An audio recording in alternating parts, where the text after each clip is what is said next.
नमस्कार दोस्तों, आपका स्वागत है आपके अपने YouTube channel Vidhi judicial academy में। मेरा नाम है Vijendra Verma and I am the director founder of the Vidhi judicial academy. We provide coaching for the judicial services exams, and through this video we are trying to reach out to you to provide you full professional exam oriented coaching for the judicial services, and that is free of cost. इन classes में जो videos हम आपको provide करेंगे, we are going to provide you the entire foundation course including all the books, including all the details, whether it is required for the prelims or mains or for the guidance for the interview. Means in videos को आपने सिर्फ इतना करना है, sequence में देखना है, playlist को अच्छी तरीके से देखना है। सब्जेक्ट वाइज मिल जाएंगे आपको, CPC, constitution, contract, BNS, BNSS, इन सब की प्लेलिस्ट आपको सीक्वेंस में मिलेगी। इन प्लेलिस्ट को देख करके आपने you have to take the coaching from the scratch. First video से लेके लास्ट वीडियो तक आपने करना है। उन्हीं वीडियोस में आपको गाइड किया गया है कि किस तरीके से आप किसी को कोई सा particular provision, section, sub section उसको प्रीलिम्स के लिए पढ़ना है क्या, मेंस के लिए पढ़ना है क्या, और उसके किस तरीके से नोट्स करने चाहिए, कैसे आपको रिवीजन करना चाहिए। इन्हीं वीडियोस में डिटेल में गाइडेंस आपको मिलेगी। तो प्लीज आपसे ये रिक्वेस्ट है, आप ये ना समझें कि यूट्यूब में फ्री में दिया गया है तो फिर ऐसे ही होगा। ये वो प्रोफेशनल कोर्स है जिसके लिए हम लोग अच्छी खासी हाई फीस लेते आए हैं स्टूडेंट से, लेकिन एक टाइम आता है इंसान को समाज के लिए भी करना चाहिए, और उसी इंटेंशन के साथ में we are providing you the entire course free through the YouTube channel Vidhi judicial academy. तो प्लीज हर वीडियो की जो थंबनेल है उसको देख करके आपको आइडिया लग जाएगा कि इसका सब्जेक्ट क्या होने वाला है। कुछ टॉपिक्स ऐसे होते हैं जिनको एक लेक्चर में कवर नहीं किया सकता, तो उसमें लेक्चर नंबर 1, 2, 3 सीक्वेंस से मिलेगा। प्लीज उस तरीके से देख लीजिएगा, और नोट्स आपको अपडेटेड मिलेंगे, उसके लिए कहीं जाने की जरूरत नहीं है। नोट्स का जो लिंक मिलेगा आपको डिस्क्रिप्शन बॉक्स में मिल जाएगा आपको। And thank you very much, wish you all the best. So let's start the topic of the day, and this is what counterclaim. We are going to start with it counterclaim, and this is from rules 6A to 6G. Rule 6A to 6G very important for your prelims and also very important for your mains. What kind of questions can we ask in your mains? Write down please. What is the difference between the set off and counterclaim? You can be asked a question in your mains, what is the difference between set off and the counterclaim? ये एक बात हुई। Second kind of question can be asked in the form of problem, whether set off is possible or whether counterclaim is possible. Such kind of questions can be asked in your Haryana judiciary mains as well as in the Delhi judiciary mains. Nothing beyond that. So this is counterclaim. What do you mean by the counterclaim? Please go to this lines. This is rule 6 है, यहीं के इसी के बाद मैं समझाऊंगा आपको, यहीं से आपको समझ में आएगी बात कि what is the meaning of actually defendants counter claim. Let's start with the rule 6 है, counter claim by the defendant. Very important please, and it's very technical as well. Please see the lines. A defendant में a defendant in a suit may set up what by way of counterclaim against the claim of the plaintiff any right or claim. And again this is the line, in addition to his right of pleading is set off under rule 6. And then it means हम लोग उसको ऐसा देख सकते हैं, इस तरीके से देखिए। What? So basically this is the right of the defendant. What? This is the right of defendant, and in that right what he can do in the exercise of this right, and this right is given by the statute, so therefore we will say it is the statutory right of the defendant. It is the statutory right of the defendant. Got it? Number 1 point, this is the statutory right of the defendant, and it is in addition to his right of pleading a set off under rule 6. So this is an additional right. First statutory right of the defendant was to claim set off under rule 6. Now this is the second, in addition. These words are very important, in addition to his right of pleading set of. तो एक आपको right क्या मिला, right of pleading of set of. You can plead set off under rule 6। Now this is another right. In addition, right, in this way you can set up any right or claim. You can set up any right or claim, यानी कि आप किसी भी अधिकार या किसी दावे के लिए आप प्लीड कर सकते हैं. एंड कैसे कर रहे हैं आप? By way of counter claim against the claim of plaintiff. So you are claiming, you can see like this. Now इसको ऐसे देखिए आप इस राउंड में, पहले दूसरे तरीके से देखा, अब ऐसे देखिए. Set up by way of counter claim against the plaintiff any right or claim.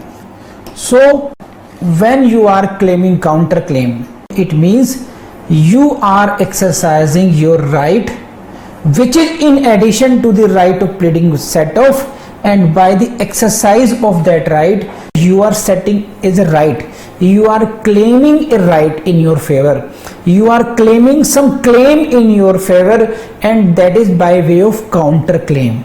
This is not the defense. This term is very important because they have used the word by way of counter claim. तो यहीं से you can get hint that this is what, this is a cross claim, this is not a defense. In case of set off was a defense कि इनका इतना है तो मेरा इतना बनता है. In case of set off you plead as a defense, ground of defense है वहां पर. वो यहां पर you are making a counter claim. तो ध्यान रखना है इस बात को. मैंने इसको हिज्जे मिला के पढ़ाया आपको, एक बार ढंग से पढ़ लीजिए एक बार. Defendant in a suit may set up what he can set up, he can set up any right और claim. How he will claim, he will claim this by way of counter claim. Counter claim to what? Counter claim against the claim of the plaintiff, and it will be in addition to his right of pleading set off under rule 6. तो please let me know ये बात आपको समझ में आई या नहीं आई. अब आगे समझिए, देखिए इसमें. That is why counter claim is defined as this is a claim made by the defendant. Number 1, this is a claim made by the defendant but this is a claim in a suit which was filed by the plaintiff, but this is a claim against the plaintiff. See, so basically when a plaintiff files a suit against you and you make a claim against him in the same suit, then it is called counter claim. What it is called? Counter claim. In other words, and secondly, this is what very important. दो शब्दों को अलग अलग देखना अच्छी तरीके से. It is a claim independent of and separable from plaintiff's claim which can be enforced by a cross action. इसको समझने की कोशिश कीजिए, क्या मतलब इसका. ये जो क्लेम है आपका काउंटर क्लेम, ये टेक्निकल लाइन है. You can see question in your prelims as well. It means ये जो क्लेम है counter claim, it is a claim independent of and separable from plaintiff's claim. What that means, क्या मतलब इस बात का कि प्लेंटिफ का जो क्लेम है there is no connection that claim of this. यहां पर कोई मतलब नहीं है इस बात का. Plaintiff has made a claim against you but your claim of counter claim is independent of that. It is separable. It is not in any way, it is not necessary that it should be linked to that. It is all if you are entitled to bring a cross action. You can bring a cross action against him, but you choose to bring that claim in the same suit as a counter claim. नहीं समझे बात? ऐसे समझिए, देखिए आप इसको. This, ये line समझिए. This is a claim only in respect of which the defendant can file a separate suit. ये समझिए इस बात को कि there is a suit for which defendant can file a separate suit. Defendant उसके लिए एक सेपरेट सूट फाइल कर सकता था, लेकिन instead of that he brought that claim in the suit filed by the plaintiff as a claim against him. So this is the plaintiff. He brought a claim against the defendant and defendant had a separate cause of action. एक अलग ही cause of action था for which he could bring a separate suit, जिसके लिए वो एक separate suit ला सकता था, but instead of bringing that separate suit he is bringing a counter claim and that is in addition to set off. तो basically don't forget the meaning of that counter claim is in the nature of cross action. समझे? Cross action, basically it's a cross action and set of के उसमें जब हम बात करते हैं, set of is a defence, set of is a shield, set of is a shield but it's a sword. ये तलवार की तरह काम करता है, क्लेम कर रहा है, काउंटर क्लेम करता है, जबकि सेट ऑफ में यू डिफेंड योरसेल्फ. अच्छा आपके इतने तो मेरे भी इतने, तो आप डिफेंड के रूप में आते हैं उसमें. And in that case counter claim, you are claiming something as a counter to his cross claim. So 3-4 point आए हैं. It is not necessary that it should be linked to any claim. उसी cause of action से same cause of action हो ये जरूरत नहीं है. It is independent. It is separable from plaintiff's claim. Plaintiff का जो claim है उससे एकदम अलग है, separable है, independent है. Please let me know. ये 2-4 बातें आपको एज ए कॉन्सेप्ट समझ में आई नहीं आई. Then I read the bare language of this 6A BCD सब कुछ ये है. चलिए, so I come to this 6A now. Please come to 6A. This is section 6A. Defendant in a suit may set up what? Any right or claim. How he can set up? He can set up this by way of counter claim against the claim of the plaintiff. And this setup is in addition to his right of set of rule 6. तो this is the right given by 6A and in that case ये जो right है in respect of the cause of action against the plaintiff accruing to the defendant. P for prelims लगा लीजिएगा, very important. Either before or after the filing of the suit. Either before or after filing of the suit. Now again. Now you are in this case defendant may set off his claim. Defendant can plead any right by way of counter claim out of what? जो cause of action है. In respect of the cause action, timing is very important है. ये cause of action कब arise हुआ? In respect of which you are claiming counter claim, you are claiming a right by way of counter claim. When did that cause of action arise? वो cause of action कब arise हुआ, यहां से prelims में question आता है आपसे. सो इसको ऐसे समझिए. See the board. Plaintiff, defendant, date of suit. Date of suit was 1st June 21. And for this cause of action COA arose suppose 1st June 20. Now defendant wants to bring CC counter claim. For that purpose there must be some cause of action. The question is date of cause of action क्या होनी चाहिए? What should be the date of cause of action in respect of the counter claim? See, as I said, CC is a basically cross action हुआ ये. So there must be some cause of action for that. कि ये इसके लिए आपको जो right to sue मिल रहा है, right to sue arose from the cause of action. तो when did that COA, when did this cause of action arose? ये कॉज ऑफ एक्शन कब अरोज होना चाहिए? तो क्या ये डेट ऑफ सूट पर अरोज हो जाना चाहिए? जिस डेट तक लास्ट डेट कब होनी चाहिए? क्या तब हो जाना चाहिए जब डेट ये सूट फाइल हुआ था, या कोई और लिमिट है? इसके लिए 6A में रूल दिया गया है और ये बहुत इंपॉर्टेंट है, यहाँ से क्वेश्चन आएगा. देखिए in respect of a cause of action which accrues to the defendant.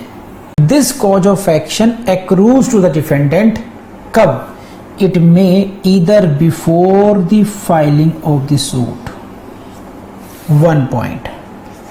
So in our example, it may be before 1st June 21 as well. Our suit was filed on 1st June 2021. So ये हो सकता है CC का cause of action, है ना, counter claim के लिए, counter claim के लिए सीसी, काउंटर क्लेम का COA may arise even before the filing of suit, ये फर्स्ट सेक्शन, और even if it may arise after filing of suit, ये बहुत इंटरेस्टिंग, ये सेकंड कैटेगरी आ गई, ये हुई सेकंड सिचुएशन, और after filing of the suit. अब क्या हुआ, ये थोड़ा इंटरेस्टिंग है। नवदीप डावला मैडम ने 1 जून 21 को as a plaintiff suit file कर दिया, as a plaintiff suit file कर दिया। Suppose it is for what, it is for the recovery of property at place X, place X पे एक प्रॉपर्टी है, and for that purpose she has filed suit in this. कोई फर्क नहीं पड़ता, there is no other litigation pending, there is no other matter pending between the plaintiff and defendant, कुछ नहीं है यहाँ पर। ये 1 जून तक 2021 तक केवल एक ही क्लेम था, नवदीप डावला को मैडम सोनम सिंघल से अपना बंगला वापस लेना था, इन्होंने उसके लिए सूट डाल दिया। अब क्या हुआ, after filing of the suit Navdeep Dawla madam अपनी कार चला के कहीं जा रही थी, ख्यालों में इन्होंने टक्कर मार दी सोनम सिंघल को। Now there is an action for tort, causing hurt, causing damages to causing injury to the person of Sonam Singhal and therefore liable for the damages, tort of negligence हो गया। Now this cause of action arose on suppose 5 जून 21, 5 जून को। अब now Sonam Singhal wants to bring that suit for damages against Madam Navdeep Davla. Now what she should do? She has two options. Now Andy brought an action against SS Sonam Singhal. This was suit for recovery of property. Now she wants to claim damages. SS wants to claim damages. Now there are two options. ये suit तो already file हो चुका 1 जून को। Now what she should do? Sonam Singhal के पास क्या option है कि या तो एक दूसरा सूट लेकर आए, she should bring a separate suit, ठीक, which is independent of this, which is separable from the suit of Navdeep Davla, but there is an option for her that she can bring, ठीक है, इसके लिए cross action ला सकती थी ये। Now she can bring this is separate suit as a counter claim कि मेरे भी इसी में एडजस्ट कर दीजिए। Now she will file a counter claim in this, she will file a counter claim, समझे? तो नाउ दैट जो कॉज ऑफ एक्शन है, even if it arose after the filing of the suit, Navdeep Dawla madam file अपना suit file कर चुकी थी, उसके बाद में सोनम सिंघल का कॉज ऑफ एक्शन राइज हुआ है, even then she can file CC. But कब तक, ये देख लीजिए अच्छे तरीके से, ये बिफोर भी है यहाँ पर, this CC can be filed either before or after the filing of the suit of plaintiff, but कब, but before the defendant has delivered his defense। लेकिन जब डिफेंस आप यानी कि WS जब आप फाइल कर चुके हो उससे पहले तक, समझे, but before the defendant has delivered his defense। so जो टाइम गैप मिला है आपको filing of the suit number 1 and number 2 होगा आपका ये डिफरेंस, WS फाइल किया गया, ये टाइम गैप भी आपको मिल सकता है because it's like a separate suit, तो you can file up to the WS defendant के उसमें। तो यहां पर ये ट्रिक आ गई, मान लीजिए WS फाइल हो गया, सही है। अब उसके बाद नवदीप डाबला ने फिर टक्कर मार दी, फिर सोनम सिंघल के हाथ पैर तोड़ दिए। अब क्या होगा? Now time limit has gone, if she wants to claim now she will have to bring a separate suit. ये जो काउंटर क्लेम है it can be brought only within these time limits if the cause of action accrues to the defendant even when the defendant had delivered the defense, or you can say filed the WS, then you cannot bring that matter in the form of CC। हाँ जी ना, बताओ क्या समझे? बहुत detail में पढ़ाया गया है और बहुत टेक्निकली पढ़ाया गया है, बहुत इंपॉर्टेंट है आपके लिए। बस आपसे यही कहूँगा कि अगर ये वीडियो आपको पसंद आए तो अपने दोस्तों से शेयर करना नहीं भूलेंगे आप लोग, लाइक भी कीजिएगा और कमेंट भी कीजिएगा।